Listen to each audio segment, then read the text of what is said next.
सन 1982 बयासी की एक खौफनाक और ख़तरनाक सी ये कहानी आज मैं आपके साथ शेयर करने वाली हूँ।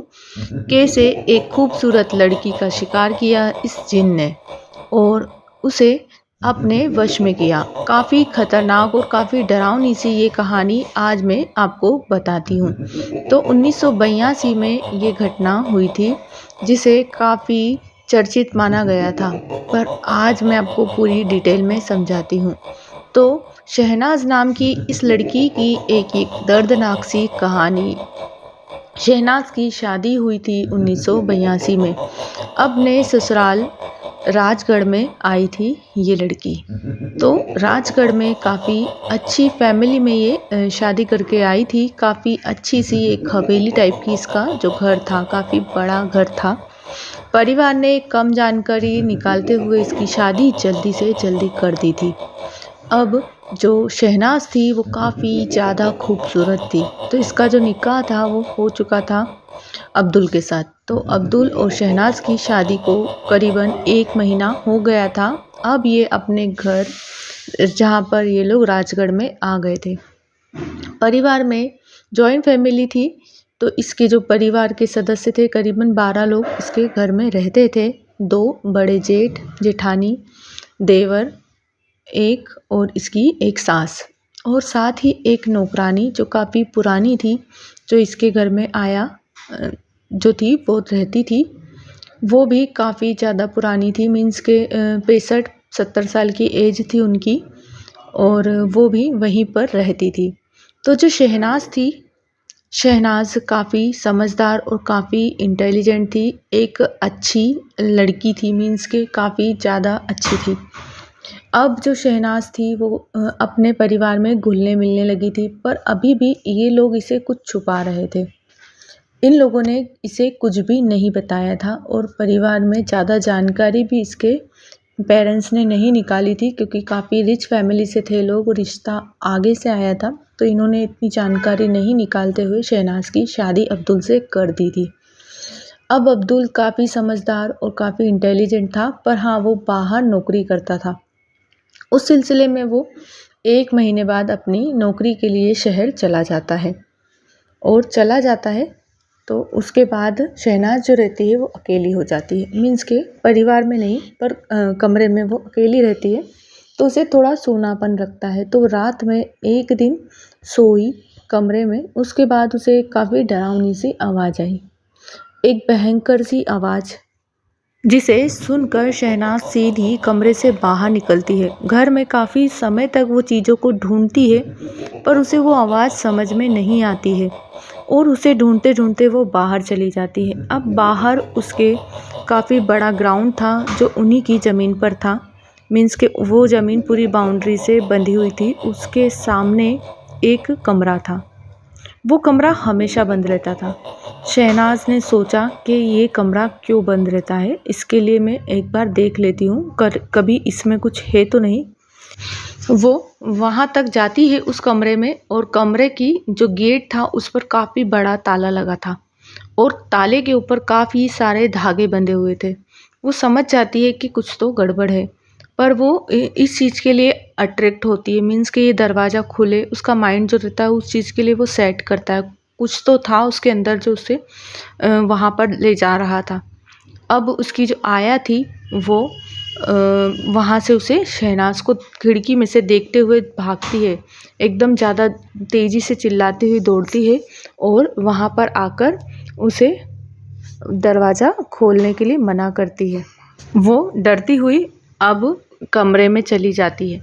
शहनाज थोड़ी सी ज़्यादा डरी थी, क्योंकि जो उसकी आया थी, मीन्स कि जो उसके घर में काम करने वाली थी, उसका नाम था नूरजहाँ, पर उसे बाजी के नाम से कहा जाता था। सभी उसे बाजी कहते थे। तो जो बाजी थी वो एकदम डरते हुए वहाँ पर आती है, और उस ताले को देखकर थोड़ी सही हो जाती है, और फिर वापस अपने कमरे में चली जाती है। अब दूसरा दिन होता है, तीसरा दिन होता है। तीसरे दिन वो बाजी उस दरवाजे को खोलती है। उसके हाथ में एक काफ़ी सारी चीज़ें थी खाने की, जो भी थी, पर वो ढकी हुई थी, और वो थाली वो साइड से खसका कर वो दरवाज़ा वापस लगा देती है। अब जो नूरजहाँ थी वो उस थाली को वहाँ रख कर वापस आ जाती है और शहनाज जो थी खिड़की में से उस चीज़ को देखती रहती है कि ऐसा जो बाजी थी उन्होंने क्यों करा। तो वो काफ़ी चिंता में रहती है। अब उसका पति भी नहीं था कि वो किसी से सवाल जवाब करे। अब उसे लगता है कि ये चीज़ें मुझे देखनी होगी, पर मैं ताला कैसे तोड़ूँगी? तो एक दिन उसे एकदम नींद में करीबन 2 से ढाई बजे के करीब एकदम सपना आता है और वो कुछ चीज़ जो चाबी रहती है वो सपने में उसे दिखाई जाती है कि यहाँ रखी है, तुम यहाँ से चाबी लेके इस ताले को तोड़ सकती हो, क्योंकि वो काफ़ी बड़ा ताला था, वो उसके हाथ से नहीं टूट सकता था। तो उसे जो नींद में दिखता है वही वो सपने में से चाबी लेकर वहाँ जाती है, उस दरवाजे को खोल देती है। जैसे ही वो दरवाज़ा खुलता है काफ़ी तेज़ी से हवा आती है, इतनी तेज़ी से कि वो तेज़ी से पीछे जाती हुई वो गिर जाती है।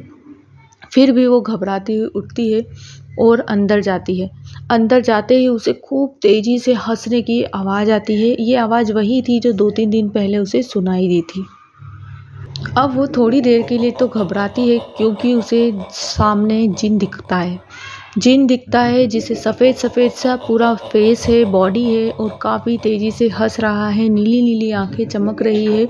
वो इतनी घबरा जाती है कि वहीं पे बेहोश हो जाती है। अब वो बाजी को वो जिन कहता है कि मुझे तो अपना शिकार मिल गया, तुमने मुझे काफ़ी समय से कैद कर रखा था। अब मैं तुम्हारी जो शहनाज़ है उसे नहीं छोड़ूँगा। तो वो घबराने लगती है और कहती है कि जल्दी से परिवार के लोगों को बुलाकर उसे घर में वापस ले जाती है। शहनाज़ काफ़ी बीमार रहने लगती है। उसे महसूस होता है कि उसके शरीर में कुछ जा रहा है, पर किस तरीके से जा रहा है वो भी वो बताती है कि एक सुई जैसी मुझे चुभती है बॉडी के अंदर, फिर मेरी बॉडी में कुछ आता है और मुझे समझ नहीं आ रहा था कि वो क्या है, और उसके बाद मुझे कुछ होश नहीं रहता है। इस तरीके से वो काफ़ी समय तक परेशान रहती थी, काफ़ी समय तक कभी छत पर रहती थी, कभी पेड़ों पर भी रही वो, पेड़ों पर भी टंगी रहती थी और इस तरीके से उसकी काफ़ी ज़्यादा कंडीशन ख़राब हो गई। अब इस चिढ़ में वो एकदम एक दिन छत से कूद गई। अब क्या पता वो जिन ने ही करा था कि क्या, पर वो बताती है कि मेरी जो हाथ थे दोनों वो फ्रैक्चर हो गए थे 1.5-2 महीने। एक पैर में भी काफ़ी गंभीर चोट आई थी, जिस तरीके से मैं पहली मंजिल से ही नीचे कूद गई थी। अब जो जिन था वो कहता था कि इसे मेरे साथ भेज दो तो मैं तुम्हारा ये घर छोड़ दूँगा, पर उसके परिवार के लोग काफ़ी समझदार थे। उन लोगों ने कहा कि तुमने आज से करीबन 15 साल पहले भी यही कंडीशन लागू की थी और तुम नहीं गए थे। क्योंकि जो उनकी ननंद थी, शहनाज़ जो थी, उसकी जो बुआ थी, वो भी इसी का शिकार हुई थी और उसने उसे साथ ले गया। बाकी वो अभी तक उस कमरे को उसने नहीं छोड़ा था, तो उसे वहीं पर कैद कर दिया गया था। वही कंडीशन उसने शहनाज़ के साथ भी लगाई और उसे भी यही कहा, पर उन लोगों ने विश्वास नहीं करा। फिर उन्होंने घर में हकीम जो बाबा रहते हैं उन लोगों को बुलाया और उसके बाद उन्होंने काफ़ी ज़्यादा क्रियाएँ की। वो क्रियाएँ करने के बाद भी उनकी ये चीज़ें सक्सेस नहीं हुई, क्योंकि उसे भगा नहीं पाए, वो काफ़ी ज़्यादा शक्तिशाली हो गया था। पर आपको बता दूँ कि शहनाज़ जो थी वो काफ़ी पवित्र मन की थी। जो उसने क्रियाएँ की बाद में, उससे जो क्रियाएँ करी गई उससे वह पूरी तरीके से मुक्त हो गया था और उसके जो परिवार को सबको छोड़कर चला गया था। उसके बाद से शहनाज़ को कभी भी वो चीज़ें नहीं दिखी और उसकी कंडीशन भी धीरे-धीरे इम्प्रूव होती गई। पर हाँ, अगर शहनाज़ की जगह कोई और होता तो वो कह रहा था कि मीन्स के जाते-जाते उसने बताया कि अगर वो शहनाज़ की जगह कोई और होता तो मैं इस जगह को नहीं छोड़ता, पर ये काफ़ी पवित्र और काफ़ी अच्छी लड़की है, जिसे का मीन्स के इसे शक्ति मिली हुई है भगवान की। तो शहनाज़ को उसने अच्छे से छोड़ दिया और वो उस जगह से मुक्त हुआ। बाकी वो वहीं पर करीबन 15 से 20 साल से उस कमरे में कैद था। तो कहानी कैसी लगी आपको? वीडियो पसंद आए तो लाइक और शेयर करना ना भूलिए। सब्सक्राइब ज़रूर कर दीजिएगा। Thanks for watching.